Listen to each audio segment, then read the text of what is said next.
एक बार फिर आप सभी का बहुत स्वागत है। नमस्कार, मैं सोनाली और आप देख रहे हैं केकेडी न्यूज। जी हाँ, वक्त हो चला है मुद्दे की चर्चा का, जिसमें प्रदेश और देश के हर एक सियासी चुनाव पर, सियासी घमासान पर हम बातचीत करते हैं, चर्चा करते हैं हर एक उस मुद्दे पर जिस पर सियासी घमासान मचा हुआ है। आपको बता दें, लोकसभा चुनाव से पहले सोशल मीडिया पर और सियासी गलियारे में हलचल काफी तेज है। देश के अंदर सियासी पारा भी चढ़ा हुआ है। एक तरफ पहले दौर का मतदान हो चुका है, वहीं दूसरी तरफ 6 चरणों का मतदान अभी भी बाकी है। लेकिन जो सियासी पारा है वो नीचे उतरने का नाम नहीं ले रहा है, क्योंकि बाकी की बची हुई लोकसभा सीटों पर मतदान होना अभी बाकी है। और इसी क्रम में कल यानी कि 26 अप्रैल को दूसरे चरण का मतदान भी होना है। वहीं अगर बीजेपी की तरफ से लगातार कांग्रेस के मैनिफेस्टो पर सवाल खड़े किए जा रहे हैं, बीजेपी हर पन्ने हर तरह से एक एक टॉपिक को कांग्रेस पर घेरने का काम कर रही है। वहीं कांग्रेस के मैनिफेस्टो पर बीजेपी का कहना है कि एक पन्ना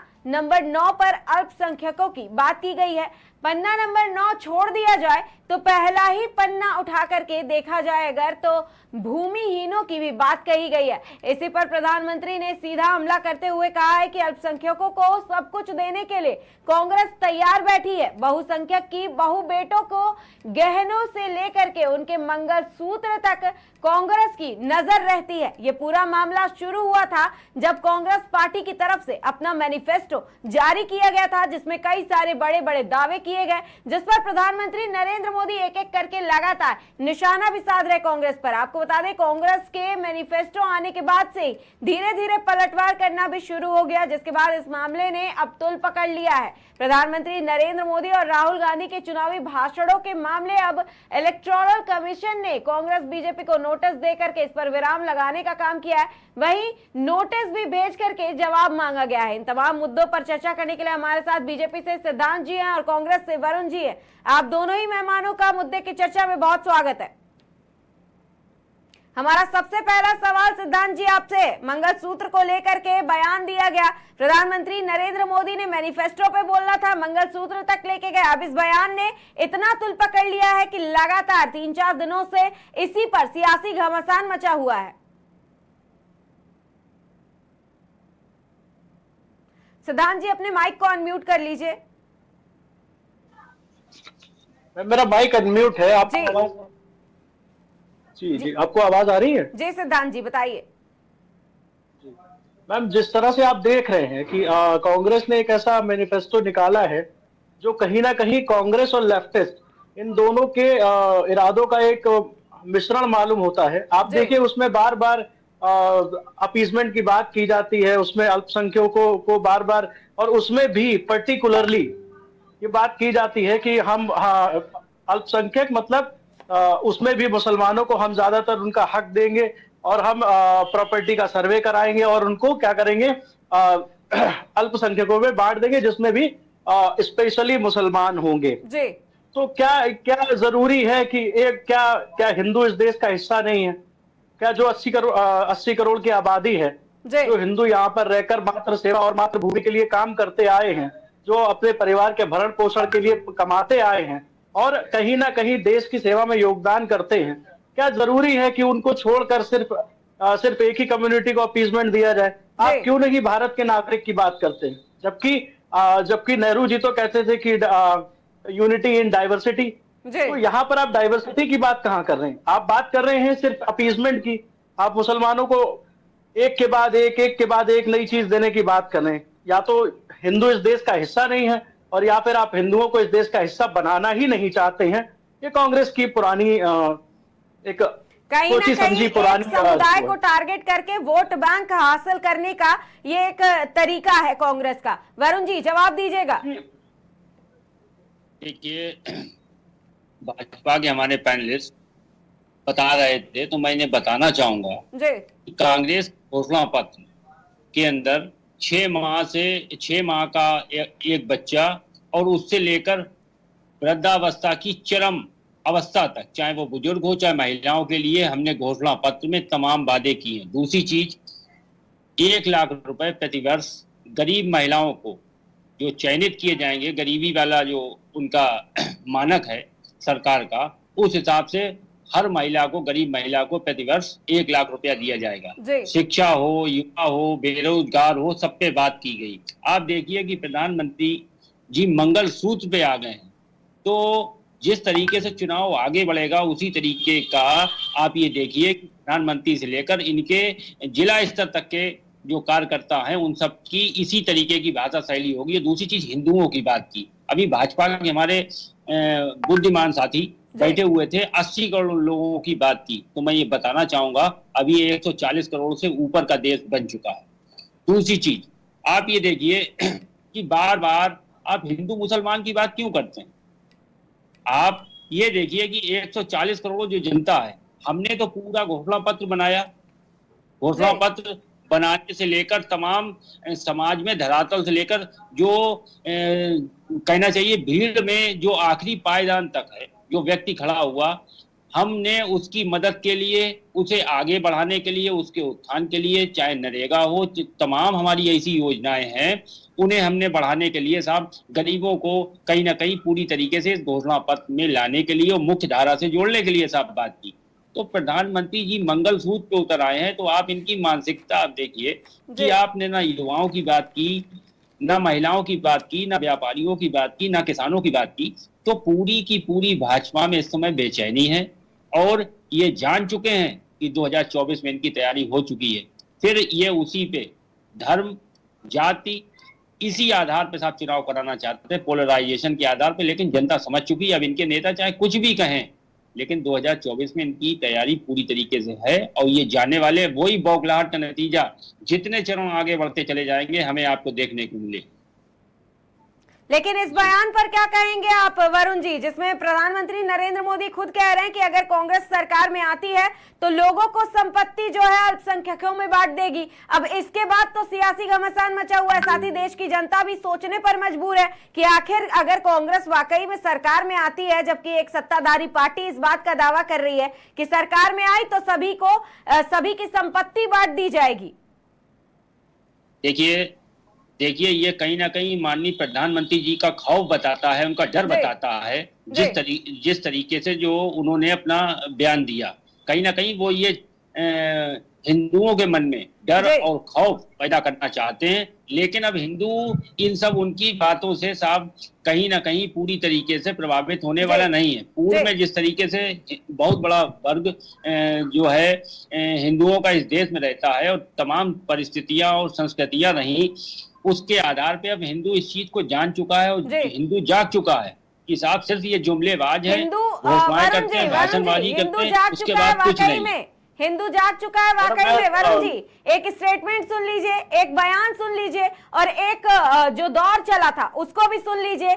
जब राम मंदिर की प्राण प्रतिष्ठा हो रही थी, न्योता भेजा गया तो मुस्लिम लीग की तरफ से इस पर आपत्ति जताई गई, कांग्रेस नहीं जाएगी, यह भी बयान सामने आया। उसके ठीक बाद कांग्रेस की तरफ से बयान आता है कि वो प्राण प्रतिष्ठा में शामिल नहीं होगी। तो क्या देखा जाए कि वाकई में मुस्लिमों को अपने पास रखने के लिए, उनके वोट बैंक को इधर उधर ना करने के लिए ऐसा किया गया। एक समुदाय ने कहा कि राम मंदिर की प्राण प्रतिष्ठा में नहीं जाना चाहिए तो नहीं गए। देखिए ये बिल्कुल गलत है। मैं जिस प्रदेश में रहता हूँ, प्रदेश नेतृत्व तो हमारा माननीय अजय राय जी और तमाम बड़े से बड़ा हमारा पदाधिकारी साहब गया, और मैं इस डिबेट के माध्यम से मैं आपको एक जिम्मेदार पदाधिकारी इस बात से जी मैडम, आप जैसे ये कह रहे हैं कि मेरे सारे पदाधिकारी गए अजय राय जी गए, तो क्या राहुल गांधी जी को वहां नहीं होना चाहिए था? जब राहुल गांधी जी छोटी छोटी इफ्तार पार्टियों में जा सकते हैं, जगह जगह पर हो रहे जुलूसों में जा सकते हैं, तो क्या वो जो राम मंदिर प्राण प्रतिष्ठा है वहां पर बीजेपी का किसी प्रकार का कोई योगदान नहीं? राम मंदिर ट्रस्ट अपने लोगों के सहयोग से बना और वो जिससे भारतीय लोगों की जनमानस की आस्थाएं जुड़ी थी। आप वहां पर देखिए, हमारे अल्पसंख्यक समुदाय के लोग वहां गए, लेकिन कहीं ना कहीं ये कांग्रेस पार्टी का डर था वो जो राहुल गांधी के मन में उबल रहा था। और ये डर आज से नहीं है, ये आदरणीय मनमोहन सिंह जो हमारे भूतपूर्व प्रधानमंत्री रहे हैं, अभी वर्तमान में है भी, तो उनका ये डर बोलता है कि उन्होंने 2006 में भी ये बात कही थी कि हम हम सिर्फ और सिर्फ इस देश के सभी संसाधनों पर सबसे पहला अधिकार अल्पसंख्यकों का है, उसमें भी स्पेशल मुस्लिमों का। मैं मानता हूं कि आप अल्पसंख्यकों की राजनीति करते हैं, आप अल्पसंख्यकों के अपीजमेंट की बात करते हैं, तो अगर घर का छोटा बेटा, आप ये कहते हैं कि जो छोटा बेटा होता है उसको ज्यादा लाड़ प्यार से रखा जाता है, तो क्या सिख इस देश के छोटे बेटे नहीं है? क्या जैन समुदाय जो 1% से भी कम है वो इस देश का हिस्सा नहीं है? क्या बौद्ध समुदाय इस देश का हिस्सा नहीं है? क्या वो अल्पसंख्यक नहीं है? ये बात कहना चाहते हैं? अब मैं इनकी दूसरी बात कई सारे सवाल पूछ डाले सिद्धांत जी ने। जी, कांग्रेस का मैनिफेस्टो पूरी तरह से लेफ्टिस्ट विंग और एंटी इस्लामीकरण के मुद्दे से भरा हुआ है। आप हमारा मैनिफेस्टो उठा लीजिए, हमने कहीं पर भी किसी भी एक अपीजमेंट की बात नहीं की है। आज हमारे मोदी जी अगर महिलाओं के मंगलसूत्र की बात करते हैं तो वो सिर्फ हिंदू महिलाओं के संरक्षण की बात नहीं करते हैं, वो 3 तलाक जैसे काले कानून को हटाकर हमारी जो मुस्लिम बहनें हैं उनको भी इस कानून से निजात दिलाकर कहीं ना कहीं उनके अधिकारों के सुरक्षित करने की बात करते हैं। आज आप देखिए, भारतीय जनता पार्टी ने जितनी भी योजनाएं लागू की हैं उसमें सर्वप्रथम महिला मुखिया जो है वो एक महिला को बनाया जाता है। हमने अगर उज्ज्वला योजना दी तो वो घर की मुखिया महिला के नाम पर दी, हमने अगर आवास योजनाएं दी तो महिला मुखिया के नाम पर दी, और हम जो भी कार्य करते हैं उसमें मातृशक्ति को प्रणाम करते हैं। वहीं आप एक तरफ हमारे जो ज्ञानी पैनल में बैठे हुए हैं वो बताएं कि आपके राहुल गांधी जी बार बार ये बात करते हैं कि हिंदू धर्म में एक शब्द का प्रयोग होता है जिसको शक्ति कहा जाता है और हमारी लड़ाई शक्ति के विरुद्ध है। तो क्या आप मातृशक्ति के विरुद्ध हैं? क्या आप इस देश की जो महिलाओं को जो 33.3% आरक्षण दिया जाना है आप उसके विरुद्ध हैं? क्या आप महिलाओं के शिक्षा के विरोध में हैं? तो फिर आपकी और तालिबानी सोच में क्या फर्क रह जाता है अगर आप महिलाओं के सशक्तिकरण के विरुद्ध खड़े हो जाते हैं? वरुण जी जवाब दीजिएगा। प्रियंका गांधी लगातार दावे करती हैं कि लड़की हूं, लड़ सकती हूं, लड़कियों के लिए खड़ी हूं, महिलाओं के लिए खड़ी हूं, उनके लिए काम करूंगी, लेकिन शक्ति के विरुद्ध हैं उनके भाई, विपरीत जा रहे हैं। मैडम, लेकिन ये बात कहती हैं, लेकिन अपने ही पार्टी के नेता जो नेहा, अभी कुछ दिन पहले एक हत्या कर दी जाती है जिसमें एक बच्ची नेहा को 13 बार चाकुओं से गोद कर सबके सामने मार दिया जाता है, और उसके पिता एक कांग्रेस के लीडर हैं। और ना तो प्रियंका गांधी इस शक्ति की लड़ाई लड़ने जाती है, न लड़की की लड़ाई लड़ने जाती हैं, और ना ही राहुल गांधी जाते हैं, ना ही मल्लिकार्जुन खड़गे जी जाते हैं, ना ही अजय राय जी जाते हैं। केवल क्या ये सिर्फ मुस्लिम वोटों को खोने का डर है क्योंकि कत्ल करने वाला एक मुस्लिम समुदाय से आता है, आप बस इसलिए उसको छोड़ देते हैं? हमारे उत्तर प्रदेश की योगी सरकार किसी भी अपराधी के पीछे का नाम नहीं देखती है, चाहे वो अतीक अहमद हो और चाहे वो विकास दुबे। अगर वो अपराधी है तो वो सजा का पात्र है। और यही भारत में राम राज्य की शुरुआत है मैडम, ये तो शुरुआत है। ये इसीलिए डर गए हैं। जवाब ले लेते हैं वरुण जी, जवाब दीजिएगा। सिद्धांत जी आपके पास वापस से लौट के आते हैं। वरुण जी इससे पहले जवाब अपना पूरा करिएगा। देखिए, मातृशक्ति की बात की तो भाजपा के साथी ने तमाम बातें कही। मातृशक्ति, भाजपा के नेताओं को तो शर्म आनी चाहिए कि राष्ट्रपति महोदया खड़ी हैं, प्रधानमंत्री साहब बैठे हैं, उसका राष्ट्रपति भवन का उद्घाटन होता है। साहब राष्ट्रपति आप समझिए कि देश का सर्वोच्च पद है, क्या हैसियत थी उनकी। दूसरी चीज, आपने तालिबानी सोच की बात की, कांग्रेस के ऊपर आपने प्रश्न उठाया, तो मैं बताना चाहूंगा कि जिस तरीके से मणिपुर जल रहा था, आपने कहा कि कांग्रेस के नेता थे, वो लड़की जो मारी गई वहां कांग्रेस का कोई भी लीडर नहीं गया, तो मैं बताना चाहूंगा कि मणिपुर जाने की हैसियत माननीय प्रधानमंत्री जी की नहीं है। आप ही के मुख्यमंत्री हैं साहब वहां सत्ता में बैठे हुए। जब एक वीडियो वायरल होता है ना तो आप ही के मुख्यमंत्री कहते हैं साहब ये तो एक वीडियो है, ऐसे तो 150 वीडियो है। कहाँ चली जाती है आपकी सोच, माननीय प्रधानमंत्री जी की सोच और माननीय योगी जी की सोच। दूसरी चीज, आपने रामराज से ये भी पूछना चाहूंगा कि जब बात संदेश खाली की आती है तो ये क्यों चुप हो जाते हैं? बात जब कन्हैया कुमार की हत्या की आती है तो ये क्यों चुप हो जाते हैं? और जो नेहा जिसकी हत्या अभी की गई है वो इनके ही कांग्रेस के लीडर की बेटी है, जिसको न्याय दिलाने के लिए कांग्रेस सड़क पर नहीं है। आज उसको न्याय दिलाने के लिए अखिल भारतीय विद्यार्थी परिषद सड़क पर आई है, उसको न्याय दिलाने के लिए बजरंग दल सड़क पर आया है, और उनको न्याय दिलाने के लिए भारतीय जनता पार्टी की सरकार सड़क पर आई है। ये बात करते हैं मणिपुर की। अब ये तब कहा गए थे जब इमरजेंसी की आग में आदरणीय इंदिरा गांधी जी ने देश को झोंक दिया था बिना किसी भी औपचारिक घोषणा के। उन्होंने आज रात उन्होंने एकदम अनौपचारिक घोषणा करके, और जेलों में विपक्ष के लीडरों को धुआंधार तरीके से भरा गया। अगर आपको तानाशाही देखनी है तो आपको 84 का दंगा देखना चाहिए था मैडम। आप ये तानाशाही की हमारे साथी बात करते हैं। आज इससे पहले पश्चिम बंगाल में महिलाओं को निर्वस्त्र करके घुमाया गया। सिद्धांत जी आप अपने सवाल करिएगा, आपके पास सवाल की लिस्ट बहुत लंबी है, आप अपने सवाल करिएगा, लेकिन वरुण जी का जवाब भी सुन लीजिए। देखिए मैं बिल्कुल नहीं बोला, मैंने बहुत वरुण जी लेकिन बीच में इस तरीके का इंटरफेयर ना करें मैडम। वरुण जी अपना जवाब दीजिए, लेकिन एक सवाल हमारा भी है कि जब कांग्रेस जब बंगाल में कुछ घटित होता है, जब राजस्थान में कुछ घटित होता है, जब कोई घटनाएं होती हैं तो उस पर विपक्ष हमेशा चुप्पी साधे बैठा रहता है। बंगाल का अगर हम जिक्र कर रहे हैं तो बंगाल का जिक्र अच्छे से कर लेते हैं। बंगाल में महिलाओं के साथ क्या कुछ होता है, बाकी चुनाव के दौरान क्या कुछ होता है, ये हम सभी जानते हैं, लेकिन वो मामला उठ करके बाहर तक नहीं आता है। आखिर ऐसा क्यों? देखिए मैं बहुत जिम्मेदार पदाधिकारी हूँ, मैं बहुत जिम्मेदारी से बात कर रहा हूँ। चाहे हमारी सरकार हो, हमारी सरकार किसी भी प्रदेश में हो, और चाहे किसी दूसरे छत्र की या भाजपा की हो, अगर महिलाओं के साथ गलत कार्य होता है तो उसे उसी नजर से देखा जाना चाहिए जिस तरीके से दोषियों को देखा जाता है। दूसरी चीज हाँ चली जाती मानसिकता। आप ये देखिए कि आपने रामराज की बात की, हाथरस कांड में ये रामराज है साहब, जिसकी पुत्री है उसके परिवार को ही साहब नहीं पता चलता है, उसके पेट्रोल और डीजल डाल के साहब उसकी चिता रात के 2 बजे जला दी जाती। कहाँ सनातन धर्म? सनातन धर्म ये कहता है कि सूर्य अस्त के बाद साहब डेड बॉडी में आग नहीं लगती, और साहब इसी रामराज में साहब हाथरस में लड़की जलाई जाती है। उन्नाव के अंदर किस तरीके से भाजपा के नेता अपने विधायक को बचाते रहे, तो कहीं ना कहीं पूरी स्थिति दुर्भाग्यपूर्ण है। और दूसरी चीज आप ये देखिए कि बार बार आप महिलाओं की बात करते हैं। आजादी के बाद माननीय प्रधानमंत्री पहले ऐसे इकलौते प्रधानमंत्री हैं जिन्होंने महिलाओं के लिए साहब किन शब्दों का इस्तेमाल किया। आप समझिए 50 करोड़ की गर्लफ्रेंड, बार वाला, जर्सी गाय, आप समझिए सूप नका की हंसी साहब संसद के अंदर आप कह रहे हैं कांग्रेस की एक सांसद के लिए, तो कहाँ चली जाती है महिला सम्मान की बात? तो ये पूरी तरीके से फर्जी बयानबाजी है।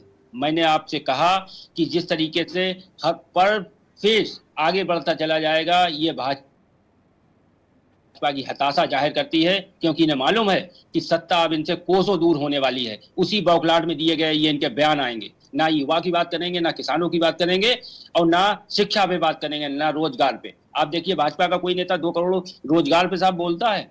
10 सालों में 20 करोड़ रोजगार हुए, उस पे एक नेता इनका साहब नहीं बोलेगा। किसानों के मुद्दे पे बिल्कुल इनके नेता नहीं बोलेंगे। 45 वर्षों की सबसे बड़ी बेरोजगारी, उस पर साहब इनके नेता नहीं बोलेंगे।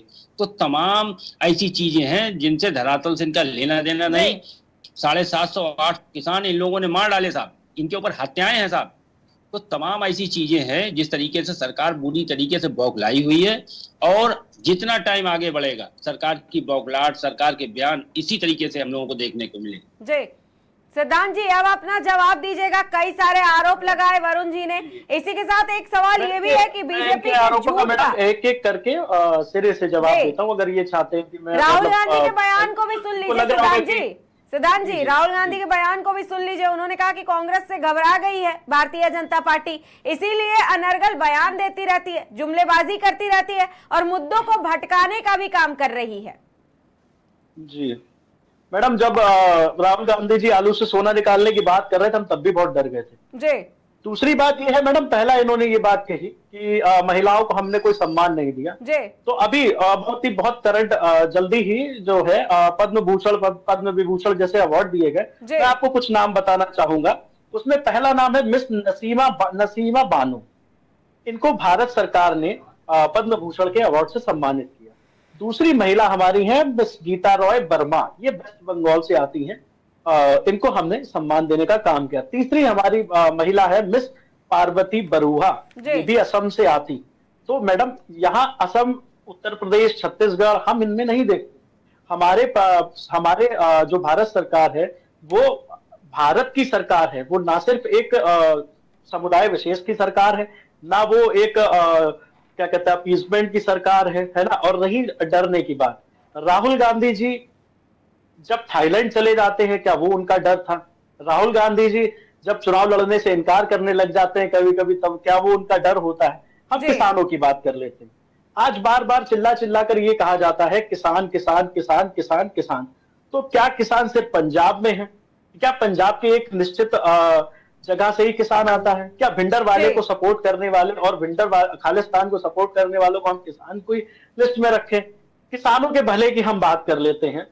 किसान सम्मान निधि, शायद हमारे जो साथी हैं वो इस बारे में जानते हो या ना जानते हो, लेकिन किसानों को हर माह हर तिमाही रूप में 2000 रुपए उनके अकाउंट में दिए जाते हैं। हमने उन्हें सस्ती बिजली देने का वादा किया और वो निभाया, वो पूरा किया। हम सिर्फ वादे नहीं करते हैं, हम संकल्प लेते हैं। भारतीय जनता पार्टी ने आज अपने स्थापना दिवस से ही संकल्प लिया था कि हम आर्टिकल 370 खत्म कर देंगे, तो हमने उसमें 370 लेकिन उस महंगाई और बेरोजगारी का क्या सिद्धांत जी, जिसको खत्म करने का दावा सरकार ने कई बार किया?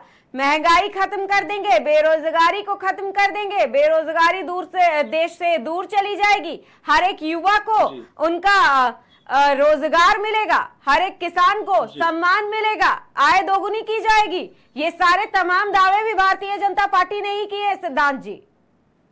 मैडम अगर आज आप देखें तो अगर उत्तर प्रदेश की ही हम बात कर लेते हैं तो उत्तर प्रदेश 1 ट्रिलियन इकोनॉमी की तरफ तेजी से दौड़ रहा है। आज पिछले 55 से 60 साल, क्योंकि मैं 70 साल इसलिए नहीं कहूंगा क्योंकि कई लोग ये बात कहते हैं कि आप अटल जी के कार्यकाल को भी उसी में गिनते हैं। तो अटल जी के कार्यकाल में भी हमने सबसे ऐतिहासिक फैसला किया था परमाणु परीक्षण करने का। पोखरा परमाणु परीक्षण अटल जी की ही देन थी। दूसरी बात, मैं रोजगार पर आ जाता हूँ। आज अगर आप देख ले तो राहुल गांधी जी को छोड़कर मेरे हिसाब से बहुत ज्यादा लोग बेरोजगार नहीं है। क्यों नहीं है? क्योंकि हमने नौकरी देने की बात ना करके हमने स्वरोजगार देने की बात की। आज आप देख लीजिए बड़े बड़े बिजनेस एम्पायर बन रहे हैं। एंटरप्रेन्योरशिप को एक नई ऊंचाई मिल रही है। आपको शायद पता ना हो, लेकिन 54,000 से ज्यादा बिजनेस टाइकून्स नए बिजनेस असेंबल हुए हैं, जिसमें से कई सारे मेरी बात आप अपने दावों को गिना रहे हैं। नहीं, हम आपकी बात सुनेंगे पूरा, लेकिन आप अपने दावों को गिना रहे हैं। आज उत्तर प्रदेश में ही आप देख लीजिए, हर गांव हर शहर में आपको नए नए मॉल्स बनते हुए दिख रहे हैं, नए नए प्रोडक्शन यूनिट बनते हुए दिख रहे हैं। हर गांव हर एक शहर में सिद्धांत जी हर दूसरा युवा आज बेरोजगार भी नजर आ रहा है, जो रोजगार की तलाश में दर दर भटक रहा है। इसी के साथ जो पेपर लीक हो रहे हैं उसके साथ हमें हर वो युवा नजर आ रहा है जो आत्महत्या कर रहा है। हमें कई सारी चीजें नजर आ रही हैं। जो स्वरोजगार की बात आप कर रहे हैं, शायद उसका लोन ना भर पाने की वजह से कितने लोग डिप्रेशन में चले जा रहे हैं, हमें ये भी नजर आ रहा है। वो अपने परिवार का भरण पोषण किस तरह से करेंगे, हमें ये भी नजर आ रहा है। आपने जिस बिजनेस टाइकून्स की बात की है, उनमें से कितने स्टेबल हो पाए हैं, हमें ये भी नजर आ रहा है।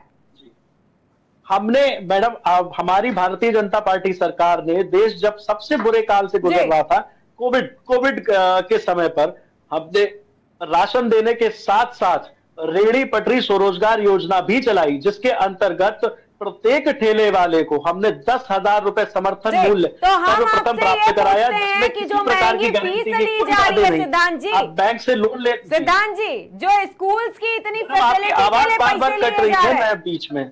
सिद्धांत जी सवाल तो पहले सुन लीजिए। इतनी फैसिलिटी के लिए पैसे लिए जा रहे हैं, इतने बड़े बड़े यूनिवर्सिटीज कॉलेजेस के इतने महंगी फीस ली जा रही है, क्या इसीलिए कि स्वरोजगार के जरिए 10,000 का ठेला डाल दिया जाए? नहीं मैडम, लेकिन सरकार ये जो ठेला आगे बढ़ाने का तरीका है, ये तरीका है रोजगार देने का। वरुण जी, देश को ठेले पर यही रखे हुए थे मैडम। 55-60 साल से जो दल इस देश पर राज कर रहा था, जो परिवार इस देश पर राज कर रहा था, इन ठेले वालों के लिए जिम्मेदारी तो उनकी भी थी। क्या वो कोरोना काल में निकल कर नहीं आ सकते थे? आप बार बार मोदी जी की जो वैक्सीन है उसको बार बार मोदी की वैक्सीन कह के झुटलाते रहे, और मोदी की योजनाएं कहकर भी झुटलाते रहे, लेकिन सबसे पहले वैक्सीन लगवाने की दौड़ में आप ही जाते हैं। आप भी मैडम ये चीज देख चुकी हैं कि देश ने हैजा और प्लेग और इससे पहले पोलियो को भी देखा। आपको पोलियो को खत्म करने में सालों लग जाते हैं, और एक ऐसी महामारी जिसमें पूरे विश्व में एक काल का जो चक्र है वो समाहित कर दिया, जाने कितने करोड़ों लोगों को अपने काल में डाला। उस समय भी हमारे देश ने खड़े होकर एक तरफ लोगों को फ्री वैक्सीन उपलब्ध कराई, तो दूसरी तरफ लोगों को राशन देने के साथ साथ हमने स्थानीय स्तर पर कुटीर उद्योगों को, आप देख लीजिए, आज विश्वकर्मा योजना के तहत हम लोगों को ट्रेनिंग देने का काम कर रहे हैं, साथ ही साथ उन्हें 5 लाख रुपए तक के फ्री लोन की व्यवस्था कर रहे हैं, जिस पर किसी प्रकार की गारंटी की कोई आवश्यकता नहीं होगी। हमने संकल्प लिया था इस देश के युवाओं के लिए कार्य करने का। आज जो बात हो रही है कि युवा बेरोजगार है, युवा बेरोजगार है, युवाओं के अंदर ये मानसिकता किसने पिछले 55 सालों में डाली कि सिर्फ सरकारी नौकरी ही उत्तम होने का प्रतीक है। आज इस समाज को इस बात में किसने, क्यों हम अपने स्वरोजगार की बात क्यों नहीं करते हैं, जबकि आप अमेरिका देख लीजिए, फ्रांस देख लीजिए, दूसरे कई कंट्रीज देख लीजिए, वो छोटे छोटे व्यवसायों से शुरू होकर, मैं आपको एक एग्जांपल देता हूं, अमेज़न एक कमरे से शुरू होकर और आज विश्व की तीसरी सबसे बड़ी कंपनी बन जाता है। तो क्या हम अपने देश को इस पर नहीं ला सकते हैं? आज आप देख लीजिए, प्रधानमंत्री कौशल विकास योजनाएं मैडम चलाई जाती हैं। आप जिस नरेगा की बात कर रहे थे, उसमें ठेकेदार, बीच में बिचौलिए सारे आकर पैसा खा जाते थे। हमने डीबीटी के माध्यम से, डायरेक्ट बेनिफिट ट्रांसफर के माध्यम से लोगों के खाते में सीधा धन पहुंचाने का काम किया है। किसानों में आज इन्हीं के आदरणीय प्रधानमंत्री जी ये बात कहते थे कि हम ऊपर से 1 रुपया बेचते हैं तो आज हम नीचे तक 10 पैसे ही पहुंचते हैं। आज किसानों के खाते में अगर ऊपर से 1 रुपया भेजा जाता है तो वो उनके खातों में पूरा 1 रुपया जाता है। और जैसे आप देख लीजिए, आज ड्रोन सखी की बात हम करते हैं, जो किसान आज खेती करते हैं, उनके महिला मुखियाओं के नाम पर ड्रोन से छिड़काव कराने का, स्प्रिंकलर सिंचाई की हम बात करते हैं। आप ये बताइए, जब आपके पास 55 साल काम करने के लिए थे, जब आपको कार्य करने का समय था, तब आप इटली घूम रहे थे, आप तो आज भी थाईलैंड घूम रहे हैं, इसमें कोई बड़ी बात नहीं है मैडम। लेकिन जब आपके पास कार्य करने का समय था, तब आप जो है इस तरह के काम कर रहे थे। और वरुण जी से जवाब ले ले सिद्धांत जी, फिर हम वापस आते हैं कि कौन इटली घूम रहा है, कौन थाईलैंड घूम रहा है, और प्रधानमंत्री नरेंद्र मोदी पर घूमने को लेकर के कितने आरोप लगे हैं। वरुण जी जवाब दीजिएगा। देखिए, हमारे नेता के ऊपर भाजपा के पैनलिस्ट ने आरोप लगाया कि थाईलैंड और तमाम आरोप तो सबके सामने सर। जी वरुण जी, आपकी आवाज नेटवर्क इशू हो रहा है इधर। चाय बेचने वाला हमारे देश का प्रधानमंत्री है जी, तो इसमें बुराई क्या है वरुण जी, बुराई क्या है? चाय बेचने वाला देश का प्रधानमंत्री नहीं हो सकता? नहीं, बहुत अच्छी बात। ये लोकतंत्र की जीत है, ये कांग्रेस के लोकतंत्र की जीत है, बाबा भीमराव अम्बेडकर की जीत है। मैं उसे उन लोगों को सैल्यूट करता हूं। लोकतंत्र नहीं है मैडम, मैंने पहले भी कहा, मैं आज भी ये बात कह रहा हूँ। दूसरी चीज नारा दिया था भाजपा ने, हमारे मोदी जी ने, कि बहुत हुई महंगाई की मार, अब की बार भाजपा सरकार। तब 360 रुपए सिलेंडर हुआ करता था। इनकी स्मृति ईरानी जी साहब दिल्ली पे किस तरीके से सिलेंडर अपने सिर पे रख के बैठ जाती थी, सब जानते हैं। दूसरी चीज, बड़े कहना चाहिए, देश बुरे।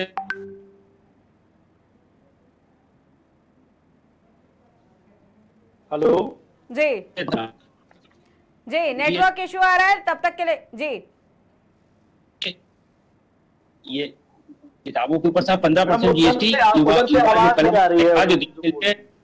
के लिए कहीं ना कहीं दिशा तय करेगा साहब, उसके ऊपर 15% और साहब हीरे के ऊपर 3%। और दूसरी चीज, सरकारी नौकरी की बात, 55 साल और 30 साल साहब कांग्रेस के ऊपर इन्होंने हमला किया।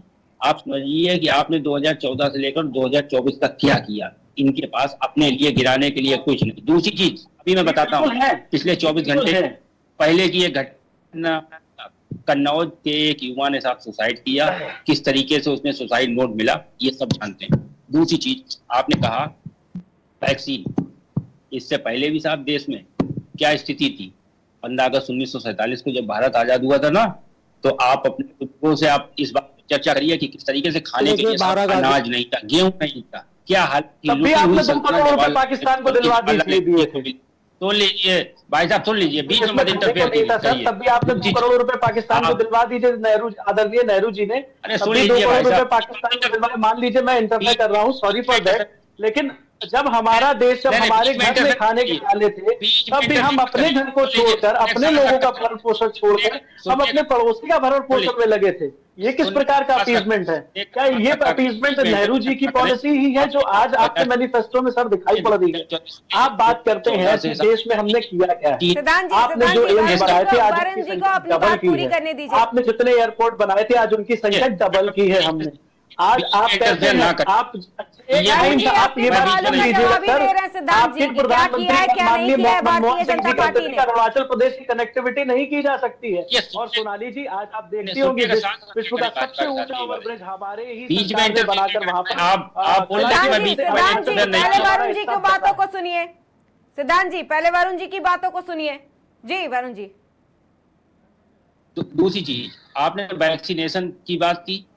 वैक्सीनेशन पोलियो का भी टीकाकरण हुआ था, लेकिन हम लोगों ने साहब ढिढोरा नहीं पीता। दूसरी चीज, आपने राशन की बात की कि हमने 80 करोड़ लोगों को राशन दिया, 80 करोड़ लोगों को राशन दिया। बड़ा दुर्भाग्यपूर्ण है कि माननीय प्रधानमंत्री जी को यह कहना पड़ा कि हम अगले 5 वर्षों तक और 80 करोड़ लोगों को राशन देंगे।